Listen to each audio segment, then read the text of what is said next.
Dina wanci pasore Den Sukma tos dugi kanu dituju nyaeta hiji ti lemburan anu diilhamkeun ku guruna. Eta lembur teh mata kuas katinggalna. Redka katuhu Den Sukma ninggal walungan anu ngagolontor caina herang. Redka kenca katinggal pasawahan anu sakitu neglana hejo lemok dangdaunan.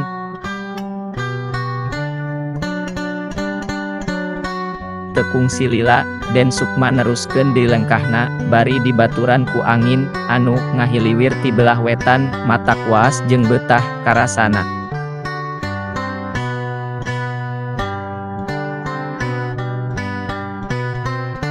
Saatos anjeunna Den Sukma dugi ka sisi wahangan.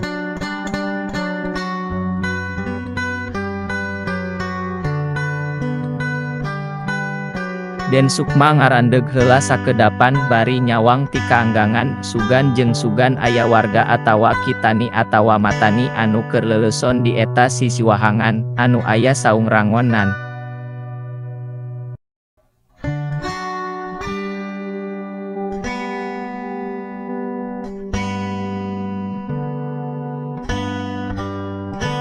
Barang nyawang kabelah kulon Den Sukma ninggali ti kaanggangan aya budak leutik keur nguseup bari ceuceungiran. Bari ngobrol sorangan bari teu puguh naon anu diajak ngobrol ku budak leutik eteh saha duka naon teu apal.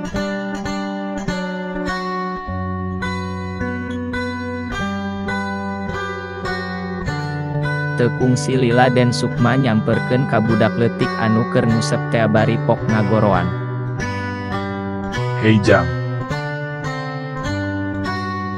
Pokna digeroan sakali teu nembalan, eta budak teh hare-hare. Atuh Den Sukma teh ngageroan deui anu kadua kalina. Jang hei. Eta budak teu ngalieu keneh bae. Den Sukma ngaret ka handap. Di luhur galengan aya pentil kadu anu anyar murag gap atuh ku Den Sukma dicokot bari gegereun teu lalaunan. Sugan kudu ku ieu.